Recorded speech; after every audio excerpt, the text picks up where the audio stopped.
Good afternoon, distinguished guests and participants, both online and in person at the 30th Nikkei Forum here in Tokyo. Welcome to the first session of Season 5 of the Asia Undercurrent series. The Asia Undercurrent program seeks to promote a better understanding of the current state of affairs in Asia. This is a special hybrid session held in conjunction with Nikkei's Future of Asia Forum, a premier gathering of Asia's leading thinkers and opinion leaders. My name is Sharon Seah, Senior Fellow from the ICIS Yusof Ishak Institute in Singapore, and I will be your moderator today. The 21st century promises to be the Asian century.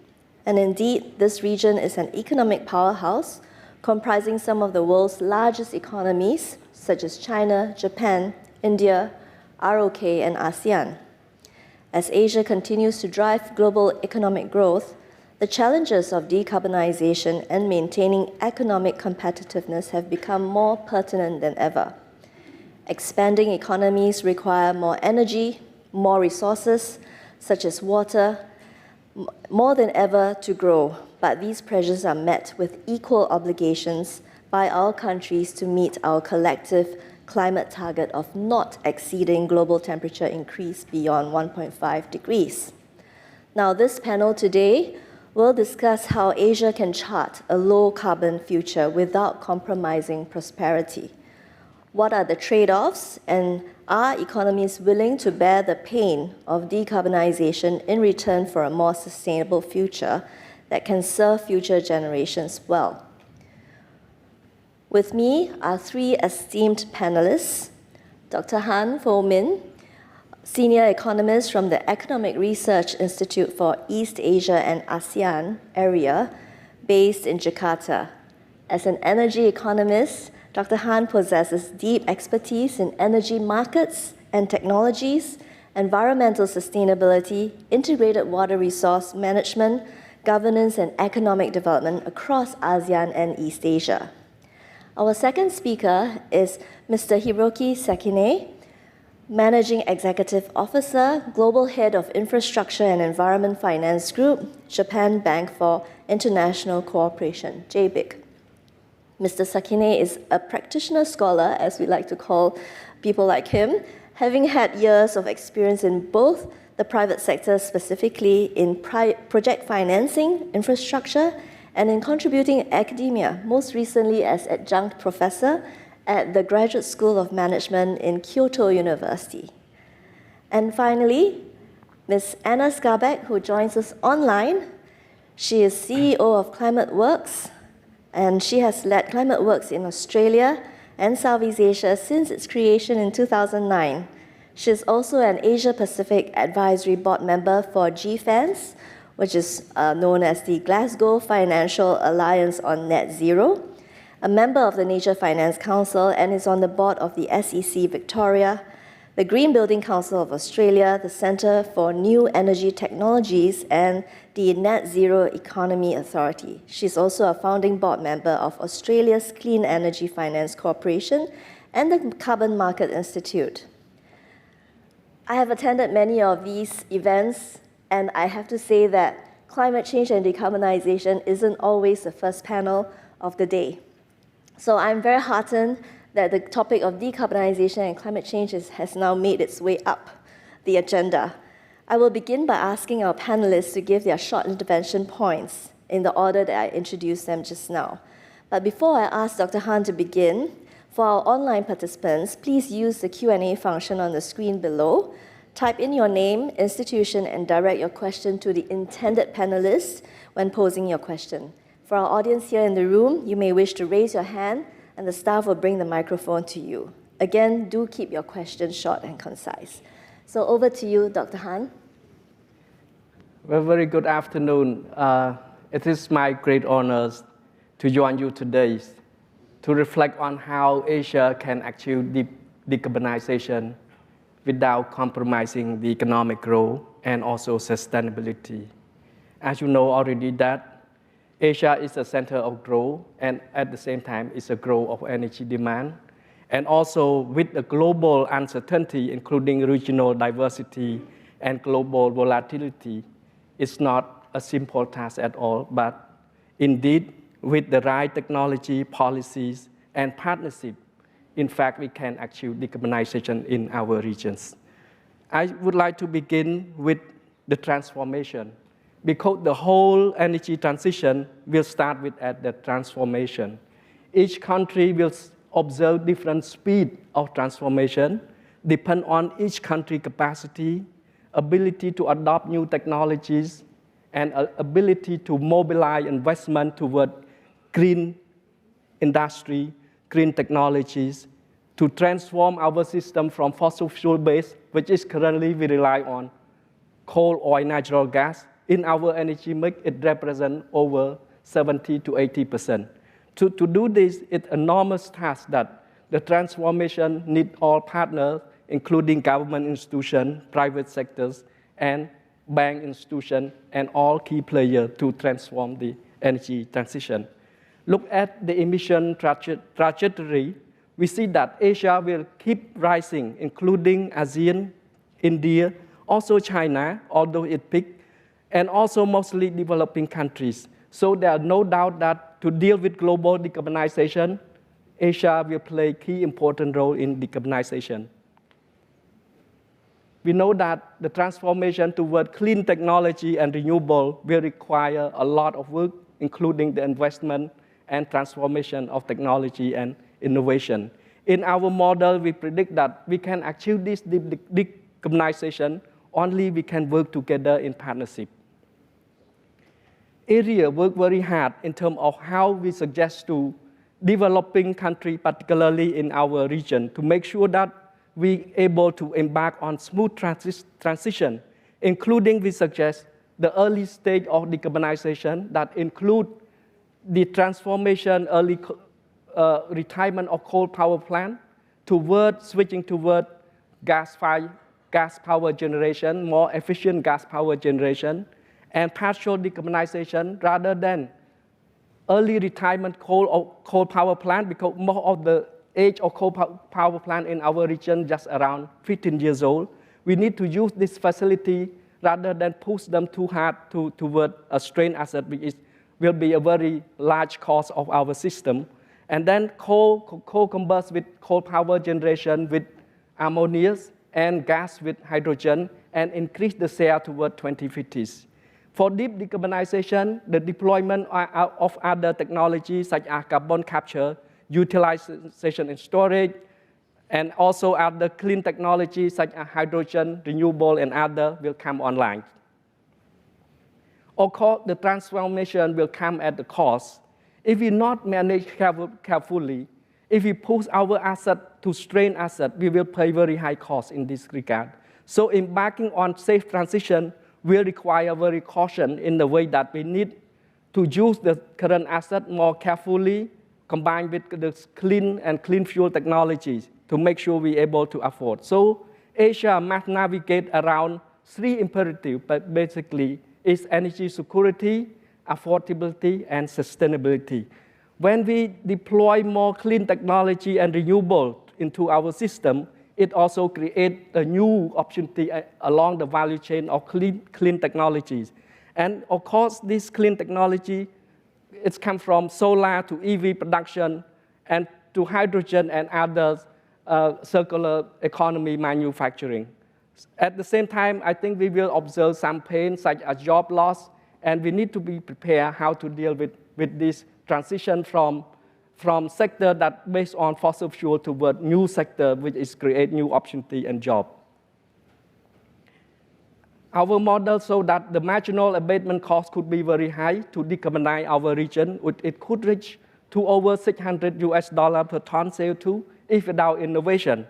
With innovation, particularly with power connectivity, reduce cost of hydrogen production, reduce cost of lithium battery storage, reduce cost of other technology, particular end-use technology, all this combined technology able to reduce cost of decarbonization in our region by half.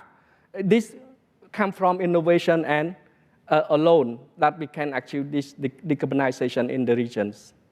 And of course, green finance is taking off. We observed the first time more investment toward clean energy, particularly renewable and other investment on clean technology. 1.7 trillion we observe in 2023, while only 1 billion go to fossil fuel-based infrastructure investment. And of course, the opportunity to meet net zero by 2050 or 60, to meet 2 degrees Celsius target, we need around 26 trillion for Asia. And to meet 1.5 degrees Celsius, we need more investment, around 37 trillion US dollar in our region. So the transformation, including the financing, is play key role in our region to realize these opportunities. Of course, the role of innovation is not optional, but it will be the accelerator of the transition, and we need to have more robust policies to ensure that we can de-risk all this new technology and policies to ensure that all players are able to estimate and de-risk all this new technology and investment.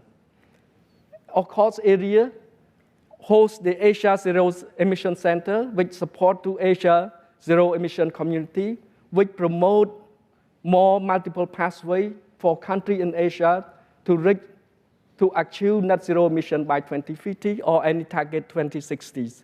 In this regard, area with Asia Zero Emission Center work around 3 important strategic research programs, including decarbonization roadmap, sector-specific, but particularly on power sector and industry, and market enabler, including carbon market and transition finance. In conclusion, decarbonization is not about binary for supporting growth or sustainability, but they need to support this both growth and sustainability. The whole thing, we have to think about redesigning the system, make sure that the business model, financial flow to support the future of sustainability. We need to invest wisely, innovate rapidly, cooperate deeply within the region and outside. Together, we can achieve a just, smart, and net zero emission together. Thank you so much for your listening. Thank you, Sharon. Back to you. Thank you. Thank you, Dr. Han.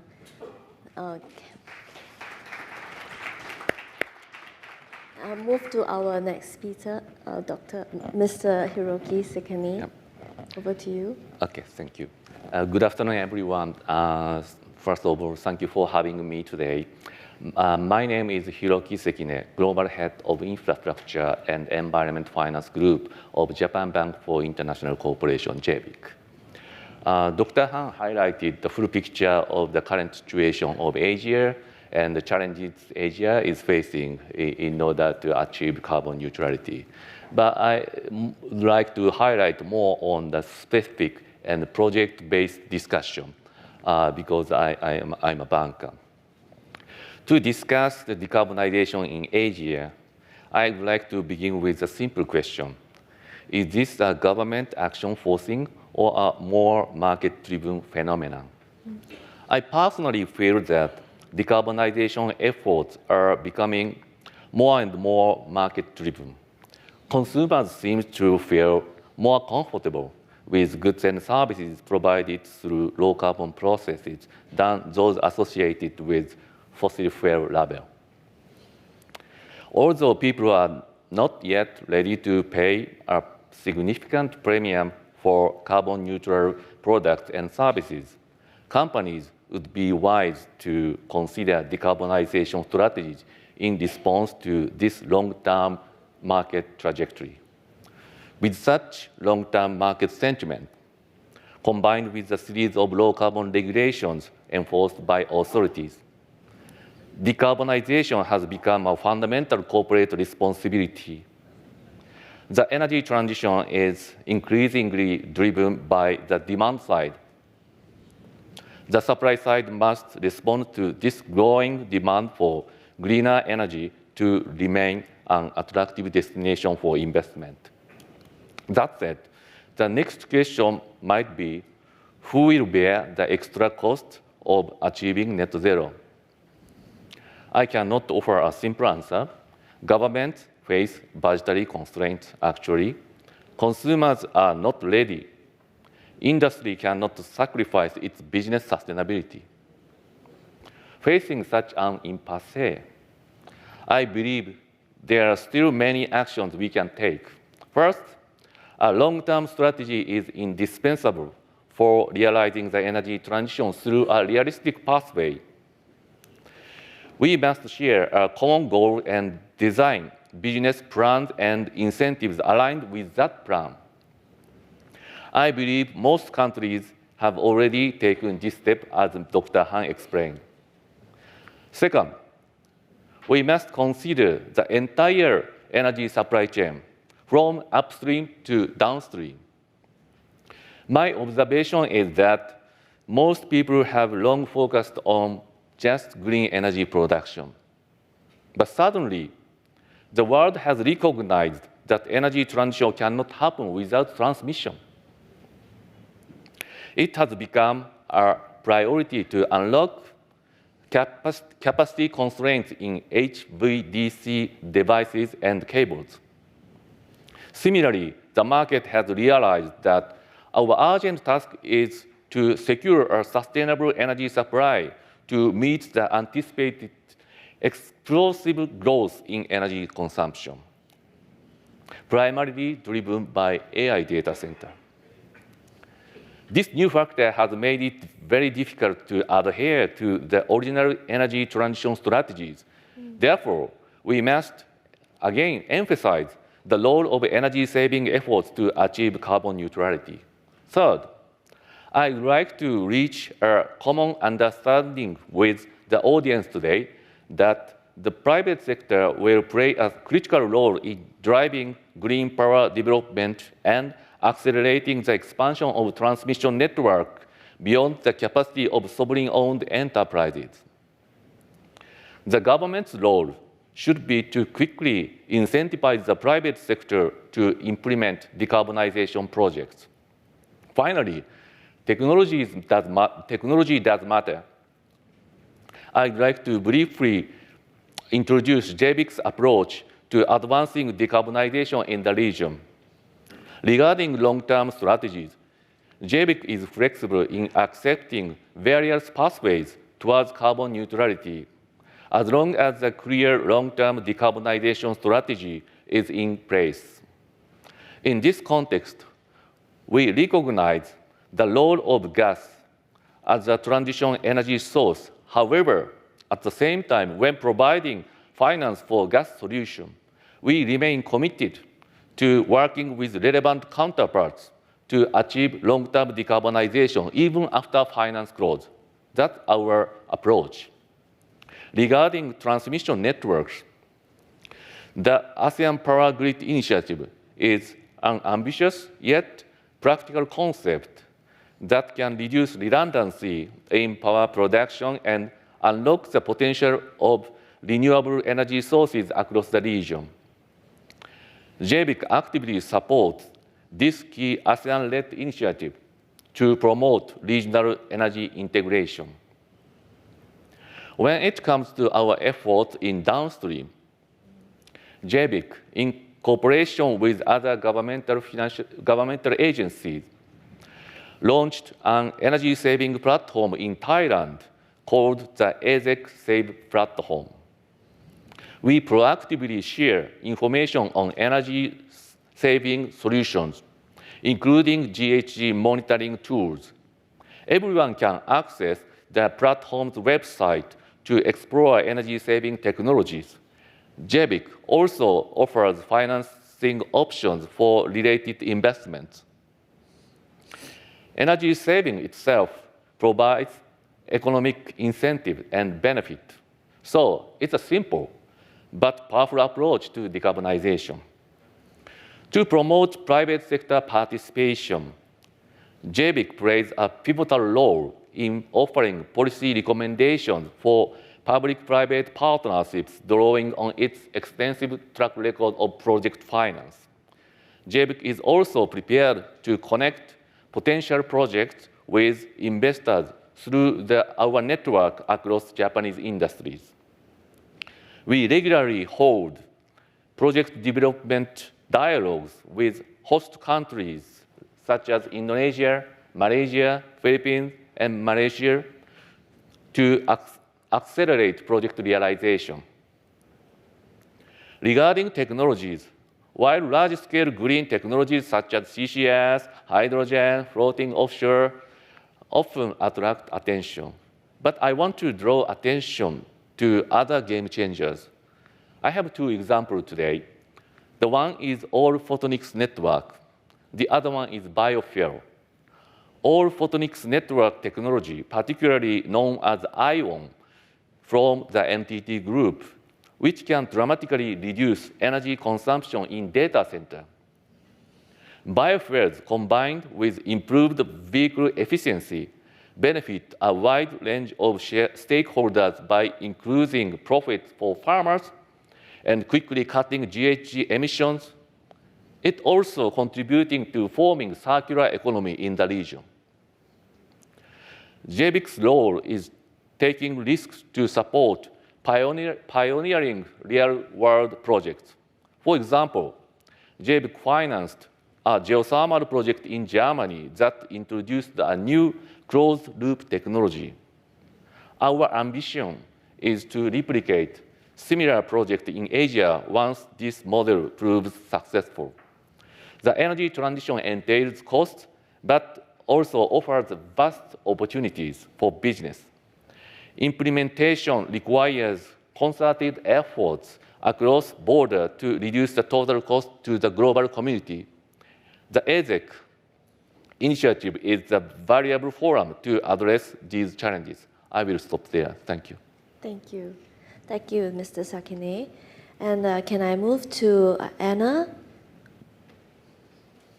Yes, hello, and thank you very much for this opportunity to share with you some examples of the opportunities and technologies that the energy transition presents for the Asia-Pacific region.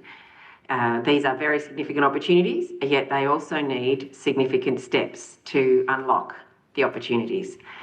And this gives us the potential to not only reduce emissions and limit climate change impacts, but also to increase economic growth. In Australia, new research from the Superpower Institute has shown that the green exports trade potential offers economic opportunities that could greatly exceed the scale of traditional fossil fuel exports, as much as 6 to 8 times the current earnings from fossil fuel exports from Australia, and creating high-value jobs and new industries. And this would enable Australia's contribution to global decarbonisation to reach nearly 10% over the next coming decades, which is a vast increase on its own national emissions. I know similarly in Asia, the Asia Development Bank has shown that the region could generate up to $100 billion in revenue from clean energy technology investment and create 6 million jobs in the coming decades if it can take advantage of these new opportunities. In our Australian Industry Energy Transitions Initiative, we were able to show that net zero is possible even in heavy industry sectors. Our team at ClimateWorks Centre worked with a group of Australia's largest mining and resources companies with partners and identified net zero emissions pathways using known technologies in supply chains for iron and steel, chemicals, metals and minerals mining. But we know that decarbonisation needs support. We found that while net zero pathways are possible, they're not inevitable under current market conditions. What they need is coordinated action across finance, industry, government and communities, because many of these industries find themselves in the classic chicken and egg dilemma, waiting for enabling infrastructure, policy settings or financial signals to emerge before they make their investment move. And one of the key challenges is that sectors and stakeholders often move at different paces. We know that no single company, industry or government can achieve net zero on its own. And we have seen much discussion of trade today and of course in the current global context. And it is also an opportunity to align trade priorities with low emissions outcomes to create the aligned economic conditions for business and nations to move at a more common pace. We also know that in each supply chain and nation, a coordinated approach also needs a place-based focus that can support the development of future green industries, and this is where industrial precincts are important. Climate Work Centre has been working on net zero industrial precincts framework, and we have identified 4 pillars to help accelerate clean industrial transformation and address the coordination challenge.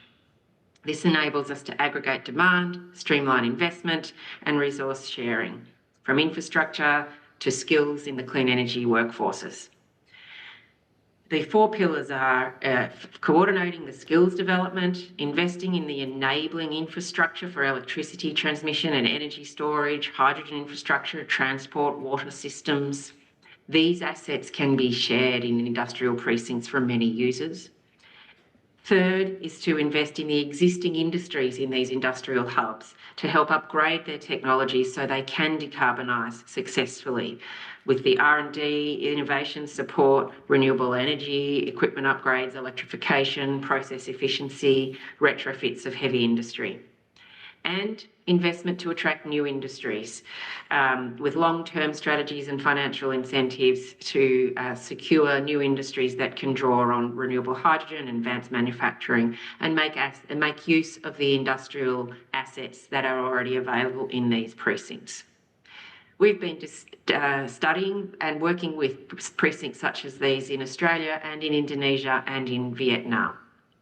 We find, for example, in Queensland in Australia, the industrial precinct of Gladstone can reduce nearly all of its industrial emissions while maintaining global competitiveness.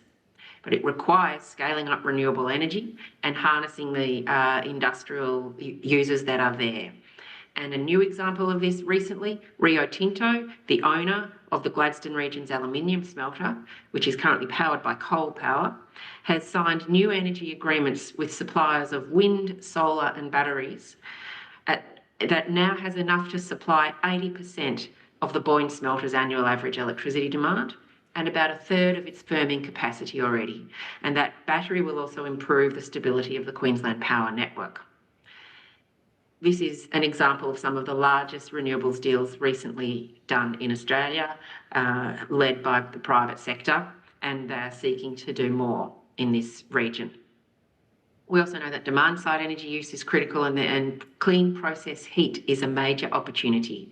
Heat pumps, electric boilers, renewable hydrogen, biomass, in particular in industrial hubs for industrial process heat. So the precinct level coordination enables shared solutions, including energy efficiency and demand response programs, as well as infrastructure planning. So to help with this, the Australian Parliament recently legislated the Net Zero Economy Authority, which has 3 focus areas. 1, to support the workers in these emissions-intensive sectors to be prepared for when the coal power closes, to be enabled to take jobs in the new industrial or other industrial users of renewable energy and manufacturing in those hubs. 2nd, to coordinate policies and programs to help those precincts attract new investment so the existing industries can upgrade and new industries can join the industrial hubs. And 3rd, to coordinate policy to enable the long-term investment and to help the industries of the future scale up today. We know these opportunities are not just in Australia, but across Southeast Asia, where we're working in Vietnam and Indonesia. For example, in Vietnam, there are 400 existing industrial zones with the potential to integrate net zero objectives. Many green industrial zone initiatives to date have focused on circular economy or waste management, but broader opportunities now appear to address renewable energy, semiconductors, green hydrogen in these industrial estates. Vietnam has strengths in solar manufacturing and critical minerals and is well positioned to increase in green exports. And Indonesia, we're working with the Ministry of Industry to identify regions with the greatest potential for industrial decarbonisation through net zero industrial precincts in a collaboration, looking at thousands of sites to select the priorities to move early.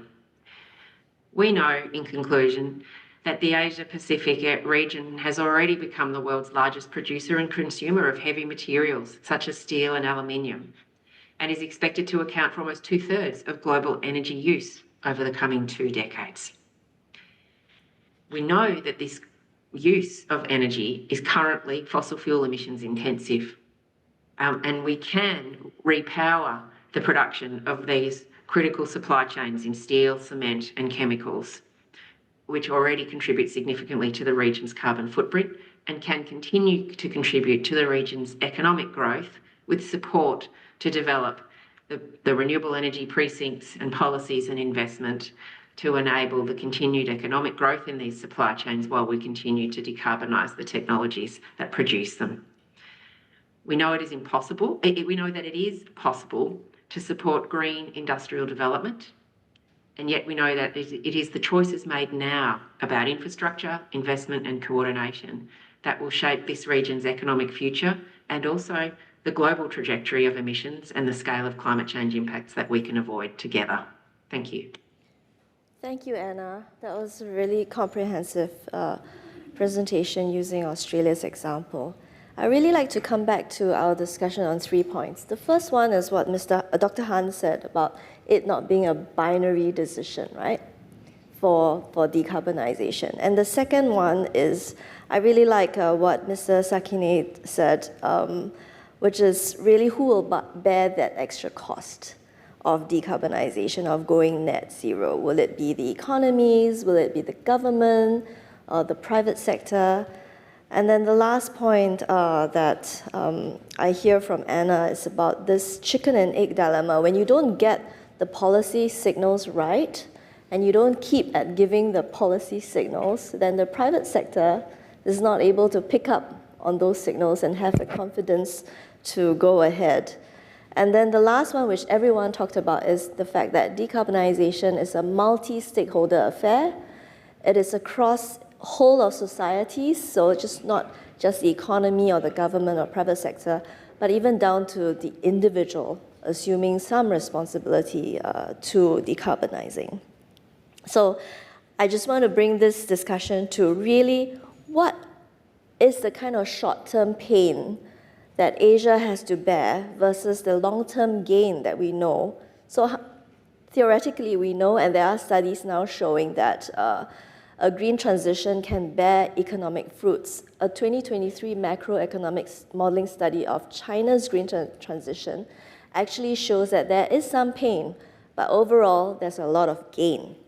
So in your view, and to all the 3 speakers, what are the trade-offs? And I don't mean just economic trade-offs, but also social, political, maybe developmental progress that you have to give up to make that transition. And do you think Asian countries are willing to accept these trade-offs? Maybe I can start with Anna first, and then Mr. Sekine and Dr. Han. We find the transition plan approach is a more holistic concept than the trade-off. As you mentioned, there are difficult choices if we leave an entirely risk approach on one side of either private sector or public sector, or no mitigation and then large climate change harm. But a transition plan approach allows a co-investment together. The example that I gave of industrial hubs allows a recognition that there are workers in fossil fuel power stations who need a future employment pathway that is different from the one that we're in. And if we start planning that now, we can prepare the investment, the skills for those pathways, so that the trade-off choice then is not, shall we have power and jobs or one or other, but actually to solve for both. And that's why planning and coordination of investment is really important. It does, of course, mean shared investment, and that climate change being a global challenge, the Asia Pacific region has the opportunity to attract global investment to share in the upfront investment of these new technologies. But especially for the social impacts of communities in these industrial hubs, it can be exciting to develop early the the blueprint for new green industries so that those workers know that they and their children can see a future pathway and then work towards it together in a managed transition. Thanks, Anna. Any thoughts on that? Okay. Today we are discussing how to achieve carbon neutrality without sacrificing anything. So lots of challenges, but we don't want to use the trade-off. Even though I believe that the money shift should be exiting from the fossil fuel industry, but to the more much greener industry. But it's true.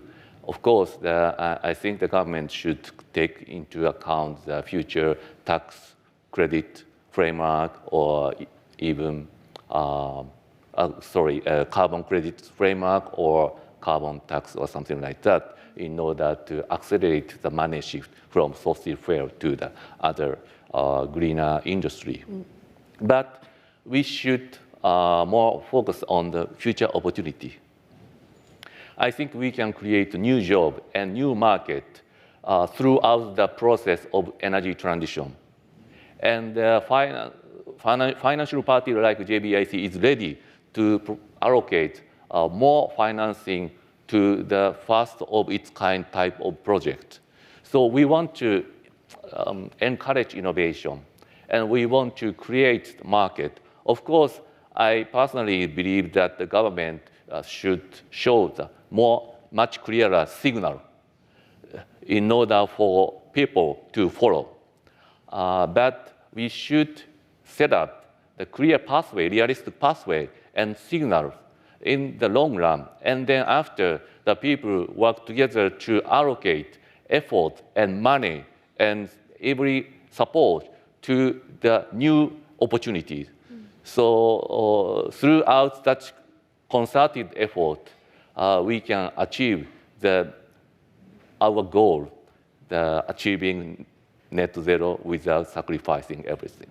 Thank you. Thank you. Dr. Han? Thank you so much. I just want to share the insight of the multiple trade-off as you highlight. I think it's a very enormous and challenging task for us, particularly for developing a nation. I think a country probably face this various state trade-off, whether it's from economic, social development, or also politics. Particularly, you highlight about social trade-off. It becomes obvious that if we go into transition, suppose that if we able to mobilize upfront costs sufficient enough to do this safe transition to re-engineering, architecting our energy infrastructure from fossil fuel based toward renewable and other clean technology, of course, it creates new value chain along these clean investments. And at the same time, this investment tend to locate around the urban city rather than rural. So I think the cautious particular trade-off in terms of rural, social particular, we need to look at rural-urban differences because then the rural energy access costs will be rising. So I think the program needs to be more targeted to protect the most vulnerable, particularly the most low-income community, and of course the skill set that they are not familiar with the new technology and industry, including reskilling, upgrading their skill to new industries. So I think if the government able to really address those issues, I think we can bring the whole transformation to be more inclusive. On political context, I think no matter on what system they are running, but as long as the government able to deliver more responsive and inclusive in terms of responding how we envision those challenges, I believe that we can manage this transition safely. Thank you. I can't agree more with you, Dr. Han, that we need a just energy transition and a very big plan that all of us can get involved in. And well, the good news is that there's a survey that was done of the public about whether they will bear the short-term pain for a long-term gain. And this was done in 2021. the Southeast Asian public actually feels that they can bear that pain.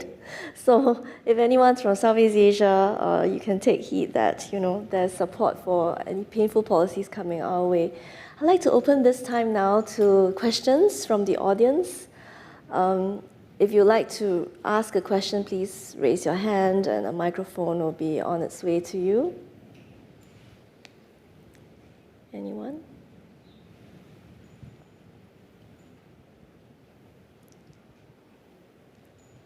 I will give the prerogative then to someone online because there are several questions here. This is a question actually directed to Mr. Sekine. Decarbonization has an extreme inflationary pressure on the economy in the short run. How are we to tackle this in a country with low per capita income? I believe the person is referring to maybe the developing economy. Okay, that's a great question, actually. Yeah, if you look at the specific sector, I think the decarbonization efforts impact on the pressure of the inflation, and then they're affected by the current worldwide inflation. Therefore, I suggest that we should look at the entire supply chain of green energy. So that means if you look at the downstream, that consumption, we can do more. So I suggest that we should look at the opportunity of energy saving, because energy saving efforts gives the benefit to the users, because they can reduce the consumption of energy that can reduce the costs. So actually, if you look at the business side, many countries introduced AI technology in order to reduce increase the efficiency of business and reduce the consumption of energy. That will, at the end of the day, reduce the total cost of business. So if we face the inflation risks when it comes to the developing the renewable energy in the upstream, but we can still do every effort to do something in the downstream throughout energy saving efforts. That's my answer to address that kind of thing. Thank you. Thank you. There's actually a second question for you, Mr. Sekine, which is about whether you can comment on the main lessons learned from Japan's GX, Green Transformation Strategy, as a whole of society approach that can be studied by other Asian countries.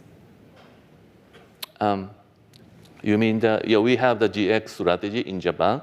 So are there any good learning points from the strategy that you think would be applicable to the wider Asian region?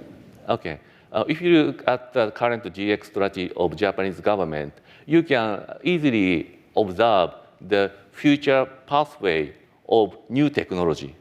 So that means that is a signal. Japan would like to allocate energy and support for that incoming new technology so that they can contain the rise in carbon emission. So that means the other country can look at that pathway and they design their pathway depending on the conditions of each country, but taking into account the future possible technology breakthrough, which is shown in our GX strategy. So likewise, we can avoid the redundancy of the investment in each possible technology. So I think the Japanese GX strategy can be one of the signals how we can allocate our limited resources to innovation. So that's my sense. Thank you. Thank you. I wonder if there's anyone from the audience in the room who might like to ask a question. Otherwise, I will move to more of the questions online.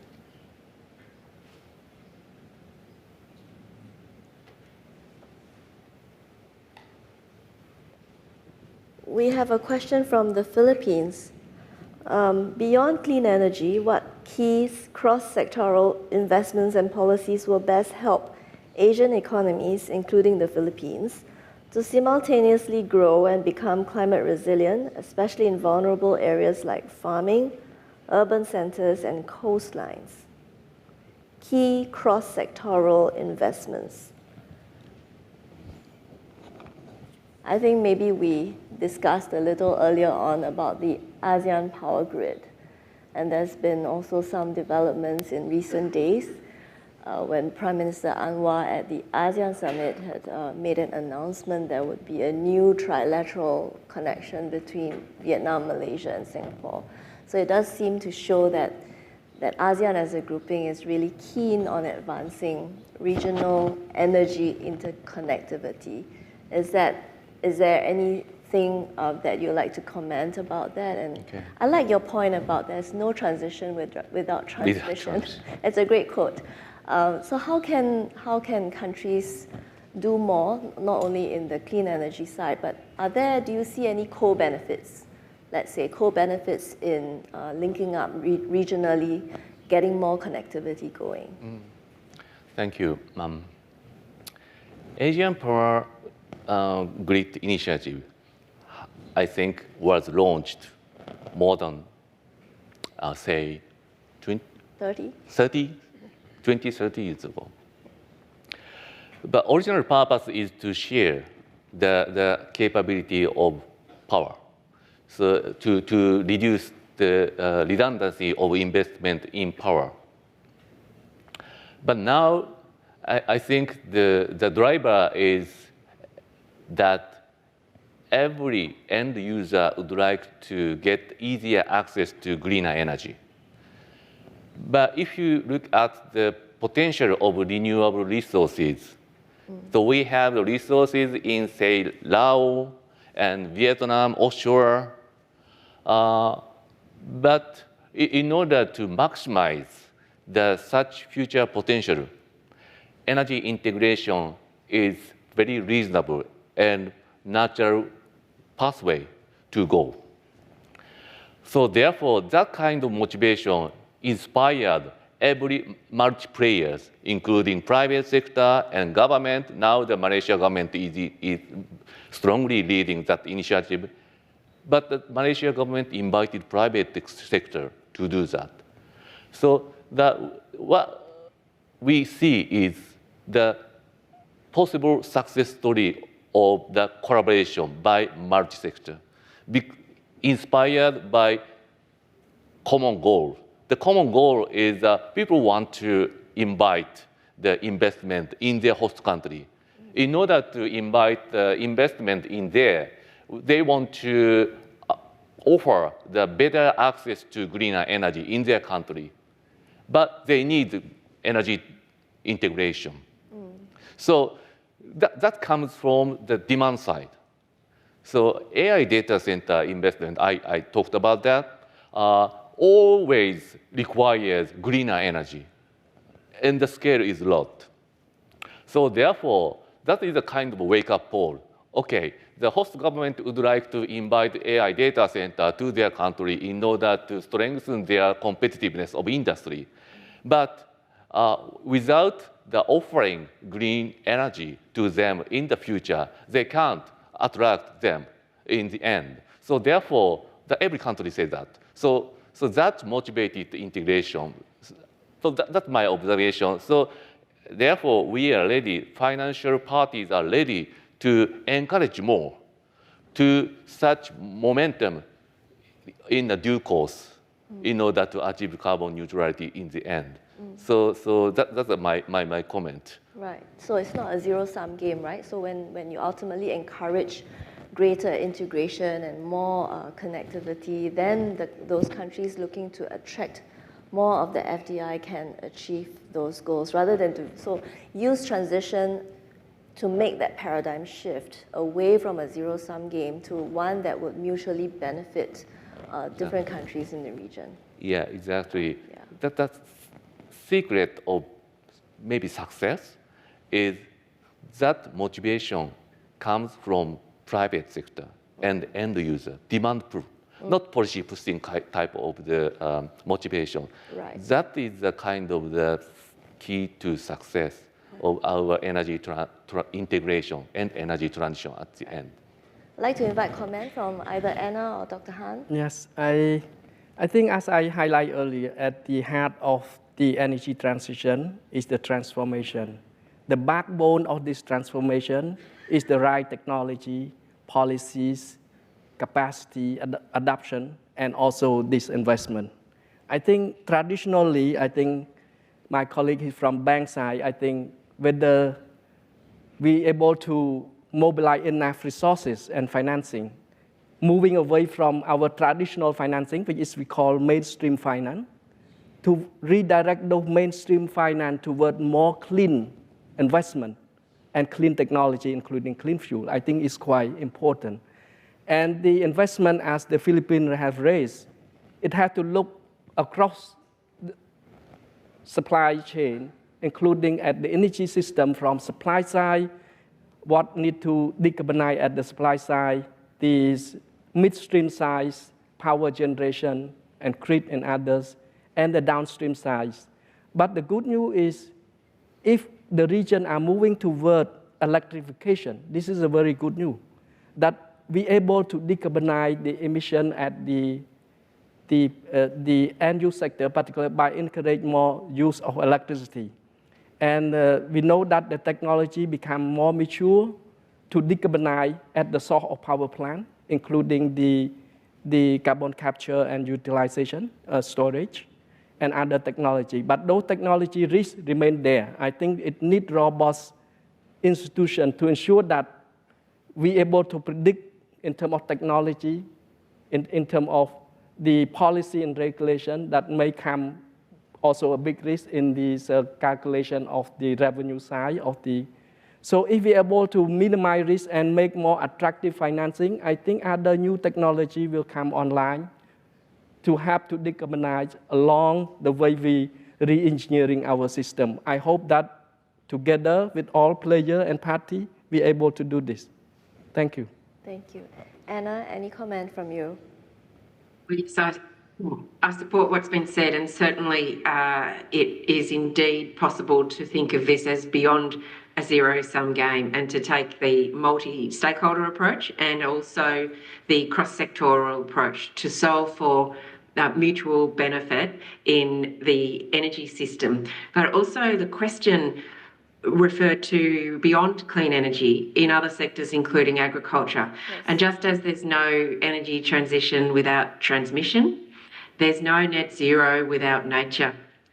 And so thinking about the food system in a similar way as we are thinking about the energy system now, about the intersectoral dependencies, and in attracting the demand side value of resilient food supply to support the suppliers who often have the same chicken and egg challenge that industrial energy using facilities have, that there may be improvements to the resilience of the food supply chain, the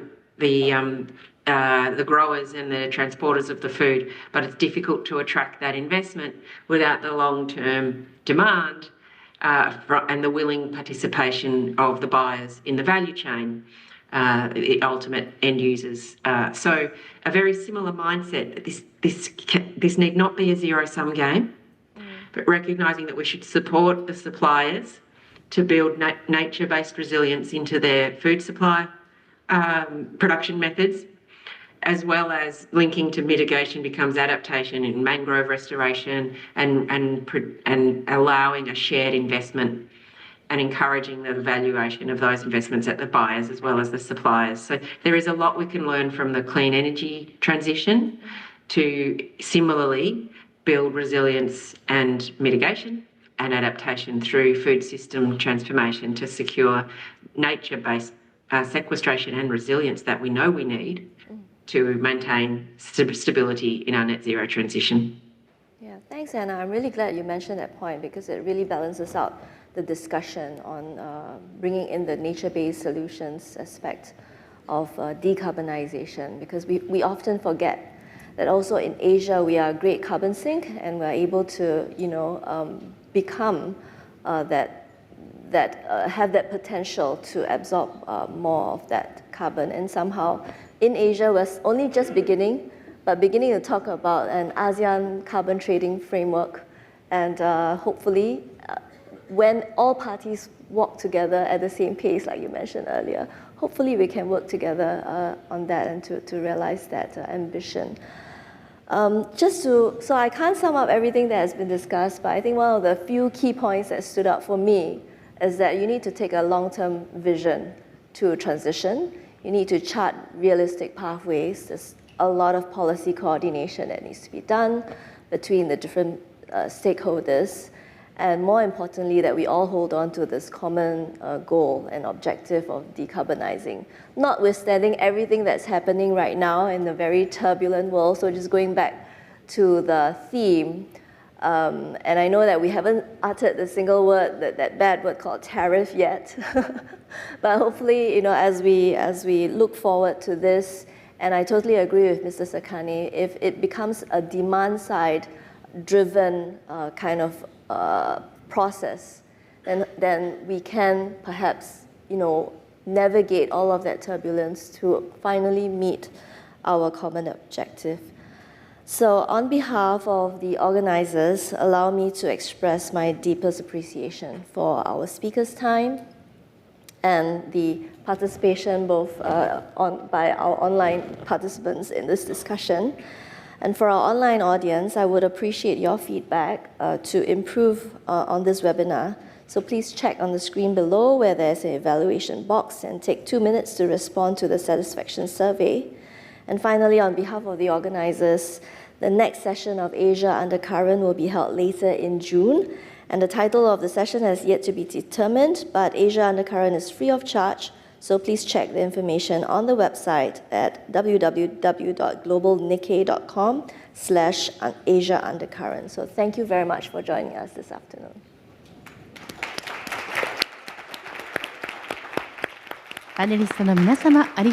Thank you, panelists, for your participation. Now you are welcomed to come down from the stage. アンケートへのご And we would like to ask you to give us your feedback. If you are joining online, please click the right-hand side to go to the questionnaire